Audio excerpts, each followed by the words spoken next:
Good morning. This weekend I learnt about an amazing new thing called the folding paper theorem. Now, I think it's really cool. I'm not too good at it myself yet, but I'm learning each day and I'm having a go, and I thought you'd like to have a go too. I learnt about this on a Facebook page called the Dad Lab, which has got loads of great ideas if you want to follow it for ideas to entertain your children at home. The basic idea is that any shape that's made out of straight lines can be cut out cutting just one line on a piece of paper, provided you fold the paper correctly. Now this gets really complicated really quickly, but if you look at the first few that I do and see what you think, and then what I would suggest is just have a go at folding paper in different ways and find out what shapes come out when you fold your paper. So the idea here is fairly straightforward. What you've got is a shape, and you want to cut it out using a pair of scissors, but you only want to cut one line. So when we look at the shape, obviously it's got 4 lines, so you'd think you'd have to cut along all 4, punch a hole in, cut along all 4 lines and make the square. If I fold the square in half, and again, I'm not too brilliant at this, but I'm going to do my best. If we fold the square in half, so it's the same on both sides, now I only have to cut along 3 lines. If I fold it in half again, try and match it up. Now I only have to cut along 2 lines. If I fold it diagonally now, then that should mean only 1 line. So cut along there, and let's test it out. 1 square, 1 square-shaped hole. So let's try the pentagon. Now this is a trick that I learned while trying this just now. It's a lot easier to do up against a window so that you can see the lines on the other side. The idea with the pentagon, same as a square, what you want to do is try and fold it in half first of all.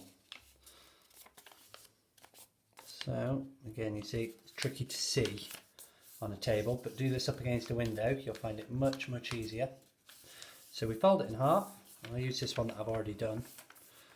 Fold it in half, and then I'm going to fold along this line here so that both of these lines meet up together. And I've got this bit sticking out. I don't know if I show you the other side. It looks the same on both sides, but I've got a sticky out bit. So all I'm going to do is fold that in so that this line then runs along this line. And now you can see I've got that single line. So if I use my scissors and cut along that one line, that should give me a pentagon. And for the octagon, fold in half, fold in half again, and then here we've got 2 short lines, 1 long line. Luckily, because this is a regular octagon, fold along that diagonal and it will come, that short line will then run along the same line as the longer edge. Fold along this triangle. There's my other one. I've now got 1 straight line, same on both sides. So if I cut along there, that should give me an octagon. Now the theory is that you can make any shape that has just straight lines with a single cut if you fold the paper correctly. It's very tricky, but it's a good one to investigate. So this is a really tricky idea, and it gets quite frustrating when it doesn't go right. But we're not just looking at trying to make perfect shapes with a single cut. It's just an interesting idea to think about. And what you could try is linking this to that old Christmas idea of making a snowflake. So with your piece of paper, if you fold it a few times and then tried to make a few cuts, you can just make a really nice and interesting pattern. So I'm not going to limit myself to 1 cut this time. I'm going to do a few. So I might do 2 in there, and then a nice long, funky cut here. And let's get really strange with our cuts here.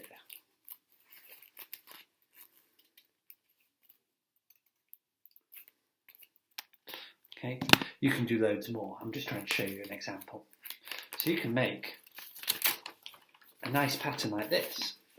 And if you took it outside, you could pop it on the floor and either find some sand or some mud, sprinkle it on top of your paper, and then carefully lift your paper up and see if it leaves the shape on the floor. If you want to take this idea further, why not look at making some paper dolls? And if you do make some paper dolls, I'd strongly recommend reading the book Paper Dolls by Julia Donaldson.